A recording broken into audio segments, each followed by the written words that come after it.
Welcome guys, this is Theo from Fino Concept, and today we are going to talk about the dodge and burn tool. The short key is O on the keyboard.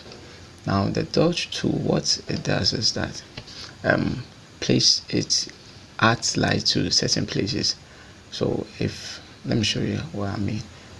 For this place, see, let me increase the size to 120 and the exposure to 100%. So it's going to overexpose this portion.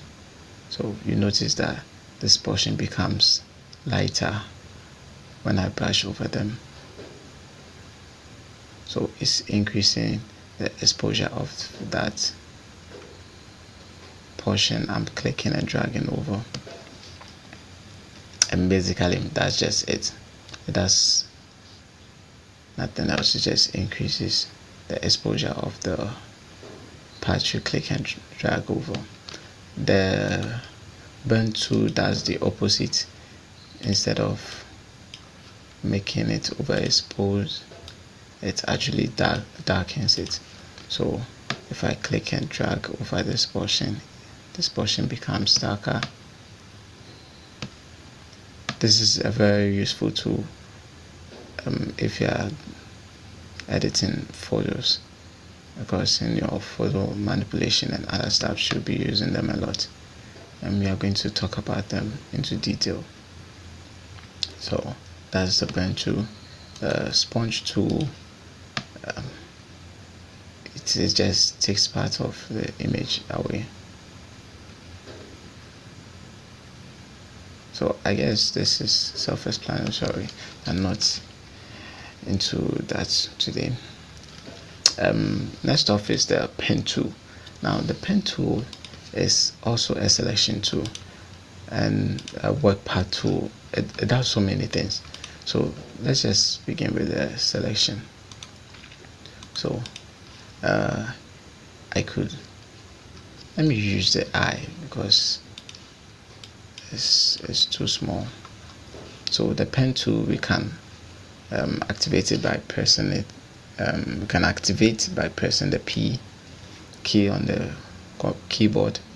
So when I click on this part, I could click on this part too. I could click and drag in case the shape is distorted. I could click, and the moment you get to the last part, you get this closing loop thing. So when you click over, now once you are done, you have these options you could use. When you right click, you could delete the part, you could make selection. Selection is basically just this. It's like the Marquee tool and quick selection tool. If you fill the part, you could fill it with foreground color, whatever is going to fill that part, the foreground color. If you stroke it, it will, let me just set it to brush, so it will stroke it with the current brush I'm using. So if I press B on the keyboard to bring up the brush tool, and let me bring up the brush tool instead and use the soft brush.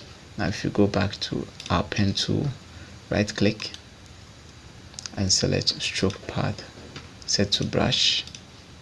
If you click on OK, it's going to select just that portion. So if you reduce the size of the brush to probably 5 pixel, 5 pixel, this is it right here. With the pen tool selected, P on the keyboard, right click, stroke, set to brush, and OK. This is what we get. It just strokes that part out. The next thing is free transform part. That in case you have made a mistake and you want to change the shape and size of the part, you could always use this. Right click again. Now let me talk about let me just undo one portion and talk about deleting part. You just take everything away. you don't necessarily have to click the last portion to close the loop. Just as this portion, you could use the fill part, you could use the stroke part on it. So just this part is going to be affected by the pen tool. So let's just delete this part, fit the screen. The next one is the typography tool. Now this is essentially, when you click on it, the short key is T. So when you click on it, you could type anything you want. You can't actually see because it's too small. So these are the options you could use. Let me increase the size to 72 points. Okay, so this is what I was typing. So by double clicking, I highlighted everything. You could change it to regular. You could change the font right here. You could change the size here. You could change the color to maybe about black here. Click on OK. You could change, first let me add a few text. Okay, so just as in Microsoft Word, if you click on this, you can center your text. Control A to highlight everything. This part, it will align right. This will align left. Now this part is called the text wrap. It allows you to create or let me say wrap the text certain ways. So this one is the arc, where you could control how bent or horizontally distorted it is. Vertically distorted, I'm just going to leave it at 0. So, and the bend, I'm just going to leave it at 15. So this is it for the arc. So in case you want to create something, let me just type in final concept. In case you want to type this for a logo or something, you could use the text wrap over here, and you change it to arc. You could change it to lower arc. I'm using the down arrow on my keyboard. Arc upper. So basically there are a lot of options you could use. You could inflate it, you could increase the bend, and once you're done, you just click on OK. I'm not going to use this, so let me change the color to black. Now let me type in something again. I can't see what I'm typing.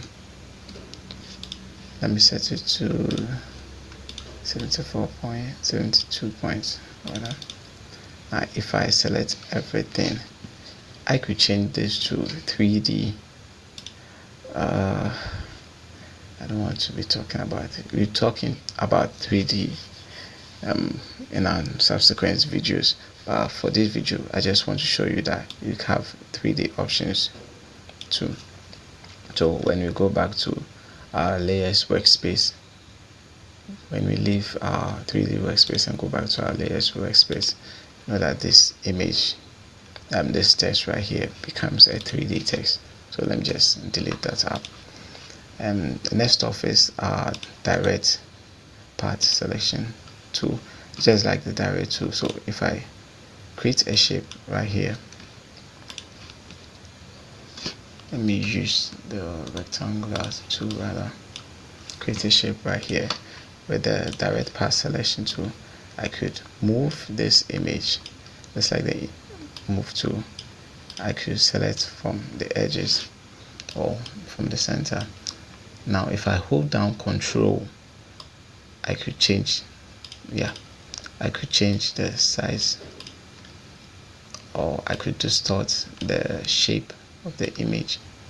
So basically it is more or less like the move tool, just that this is quite direct.